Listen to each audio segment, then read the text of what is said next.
grown up together in the music industry. I love her, respect her so much. Please welcome my sister, Irene Namubiru. Thank you very much. Thanks for inviting me. Ka whisper. How are you? I'm fine. How are you? Nsanyusa okukulaba. Nange nsanyusa okusanga okulaba olwaleero. I'm good. I know baneetolwawo okweraba. Nnyo naye ng'ate twogera nnyo. Can you imagine? Yeah. When did we last have coffee? It's been a while. Twalika emmotoka. Okay, I remember me coming to your home. Yeah. Lunch. Yeah. You remember? Yeah. But Was then it there's the another last place you called me. Oba Simba. Somewhere it, there behind eyo gye twatuula eyo emabega. Waliwo we twali in Nakasero. Somewhere up in Nakasero. Remember that time? Where we left the cars? I think. It's been a while. Kwegamba, we need to have tea again. Nenze partly managed together because I know nti partly you are in the country and out. And Olusi you're not. Yeah. So Olusi especially like, now it's been here. like 4 or 5 years. Are you serious? I only spend like 6 weeks in Uganda and disappear. Yeah. Sometimes.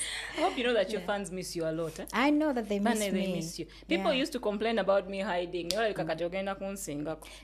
I'm not really hiding. Naye ate ne bwe mbeerawo, I have things to do. Mba nzire eno nzire eri. Kati ate sigenda nnyo gye bayinza kundabira. Ate mbadde si performing. So maybe sometimes they think I'm hiding, but I'm not really hiding.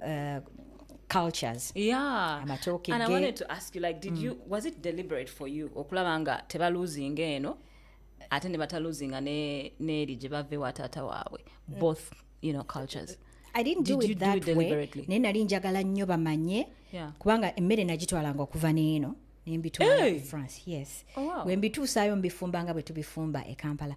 But before, we used to come with them. I used to come with them nga bakyalina bato ensenene bazirya buli kimu ne bakirya. So they will tell you avocado we Uganda yasinga gwe tomanyi mujje mumulyeko. So every time. Al is very keen on learning Uganda. He knows our history. He knows the history of Buganda, the kings and all. And he tries so much to speak. That's good.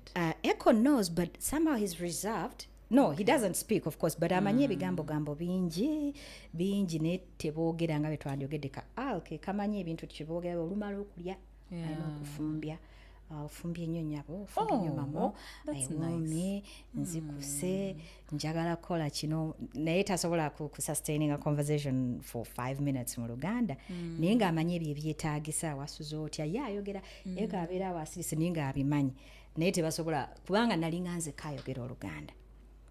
So the first language they learned was English. I had not learned French yet. Ngatuzadde eko nganjogera mu katono. So him yayogererawo English and French. Ate ku al nga mmanyi bulungi nnyo Olufalansa nange sikyayogera Luzungu. Naye kati zonna yaziyiga. Kati yali atandise okugattako Oluganda. Kati bwe babeera ano bayiga. Ate when Echo Al comes, he has a friend. Bagende Masaka eyo n'agenda yo mbyalo n'abeera eyo. That's interesting. N'ayigira ddala. They know our culture. Manye ebintu ebimu olulimi lujja kujja mpolampola ndooza nga baluyiga mpolampola, but the problem is ndi bwongo kujjako nga bampulidde enjogera naye bwe tubeera ano bye bakutte baba babikutte. Ne bwe twabeerangawo nga batokko kale baayigako ebigambo ne boogera, but of course they forgot. Naye nga babyagala nnyo kyo ku kyemmere. Tulyoke naye nabayigiriza n'ebintu ebirala ebitalina kwega omuntu byatwalanga normal e France fate bye tutatwala be tutyo ng'okujja n'enkuyita hello Echo come here what enagamba bwe nkuyita kubanga Omufalansa omuyita naga kwa kwega ngamba which is the direct translation of what okay namugamba Echo no. That's very bad manners tongamba kwa jangu olaye kyekuga ate ngambirayo kwa ng'akyaliyo mu kisenge tavaayo nkimugambire wano kyenjala omuganda mugaba bwe nkuyita ojja wano nenkugana naye tombuuza what we nkuyitidde nga aliwo kyengenda okugasaagala kikukanyugira eyo. So ebintu ng'ebyo ngenda mbibayigiriza tetukanyugira bantu. For them it's very normal. N'omusaba ekintu n'akikwata n'akikanyugira tetukanyugira bantu. N'ekyokufumbya bw'omala okulya ogamba omuntu ofumbye nnyo nnyabo ofumbye nnyo so si ofumbye.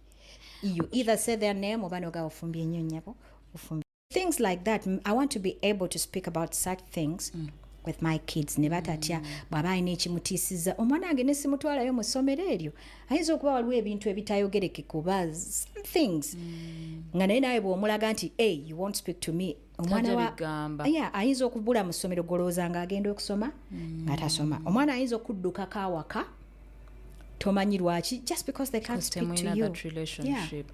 Which brings me to my next question. How would you compare how you were raised as a child to how you're raising your children? How did that change you into the parent that you are? The things that happened to you ngo okula maybe affecting how you raise your children. There are so many things I could talk about. Fe bazadde baffe abasinga, it's not something I should complain about kwa bwenkyogera omuntu ajagamba fenna ekyo kya bulijjo. They don't express their love, or they have a different way of expressing their love. Tasobola kuja nagamba I love you. Ngamba kati zikuwango oba generation yaffe oba ki. But I wouldn't say that for you because Juliana, you took me to your house. Ensanga daddy wo. Maybe I've never told you. I'm going to go back to the story. Naye nkyagala nsooke nkubuulire. When you took me nasanga kaloranga kato. I remember she had her uniform eyakafere and I found your dad ironing her uniform. Your mummy oba yali akola ki. Naye mbatunuulira nenegomba nnyo nga ndaba love. You came to your dad ngombuza nga mukwano kwega with a lot of love. Ngamba, oh my God, I admired it so much but I could not say why.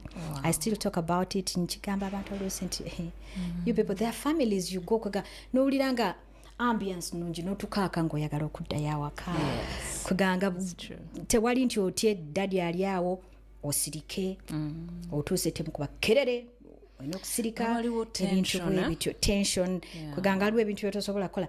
I loved it. Kakati waliwo ebintu obukambwe ennyo ndi strict naye sikola obwo bukambwe obutiisa ate bwe weekamboweza nnyo somehow people or the kids lose respect for you.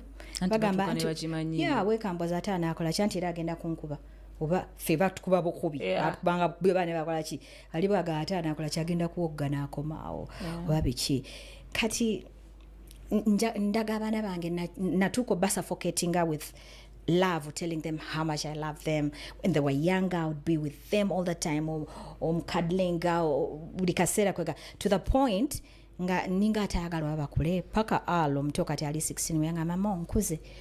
But that's, I think, for every kid. Botuka kusema naga, don't kiss me. Kati ngankaga ba, okay, I'm going to embarrass you. Neru muya nyigira dana kigamba taata we kati nze nali nkyakitwala ng'ekyokusaaga nga siraba how serious it was. Taata we nangamba ko omwana bino nga mugamiza my baby nga mulaba mbadde nagamba moto ddamu kuŋŋamba ebyo bintu naye nze nga ndowooza olw'okuba mwagala nnyo I have to tell him, but yes, I realized I was embarrassing him or it was too much. Ne bino byonna tonkwata ku mukono naye waliwo ebintu n'otula n'omwana wo bano omuteekako wano n'okola ki kwegamba you try to give your child what you never got. What I never got, and even telling them that I love them. Because me, I waited for, well, I never grew up with my father at all. But I waited for that for 30 years. Ngajalo omuntu achingambe ko my dad told me I love you. Yabiwandika mu bbaluwa. At the time ngampandikira nnyo ebbaluwa era zonna nzina. I cried. He told me when I was 30. I cried. Ebbaluwa yange njiddamu ne ngisomako kwegamba that's my grandpa told me that. He used to tell me all that. How have you been? It's been a Very while. Good. Well, good. Oludde okutufulumiza new music. Naye I think watuwaayo recently. Bawaayo. Naye lwakuba mbawaayo ne mmulekaawo. Nga nze sometimes. Waliwo ebintu ebiŋŋana mbiteekayo.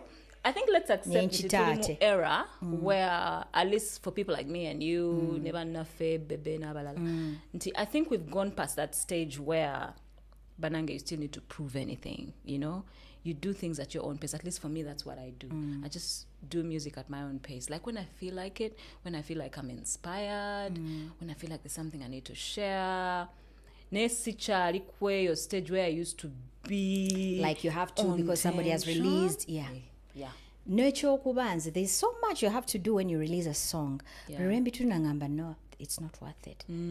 It's not like I do very bad songs. Raj tezikuba. I do what I do, but you still feel like it's not enough.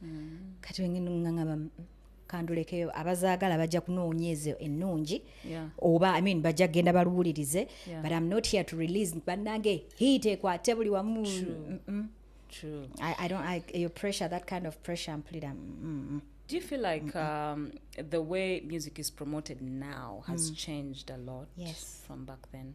What do you Yes. feel has changed? What I feel has changed. Well, there's new technology. So there are other ways, there are different ways of promoting your music on internet, the TikToks and Snapchat and people doing challenges. There's all that. But there's also another way, maybe it's going to be controversial if I talk about it now, because it became a different business. You release a song and you have to pay so much everywhere. True. So sometimes you think about it, if I invest 30 million in one song, where am I going to perform or where am I going to sell that song? Sometimes it's just that one song and sometimes it hasn't worked well because nobody's going to tell you honestly that it's maybe not a good song. Yeah. So it's like whoever has money can release a song. It never used to be like that. People would listen and filter and no, this is playable, this is not. And then, I mean, it was easy. And nekakati, you will do a good song. You don't want to spend so much money on it. And somebody will do a simple song. A very simple song. Because there are other things they've done. I mean, to be, you know them. Yeah. I should talk about it. Yeah. I think there's a lot of things now people like base on to call a good song or a hit song, Oh, okay. And it comes from even the way the artist looks and how the video is shot and all those kinds of things. Like it's become, for us, all the that best can way be good. I can say it is, for us, Jukida, it was just about your voice. Yeah. Like, can you sing? Of course, do you look nice, but can you sing so important. Yeah. Right now, I think they have it a bit easy, which works for them and it's okay. But I think they have it easy. Fine, Jakuja with a nice voice, but can you shake your booty? Can you put on clothes? Do you get, like, it's a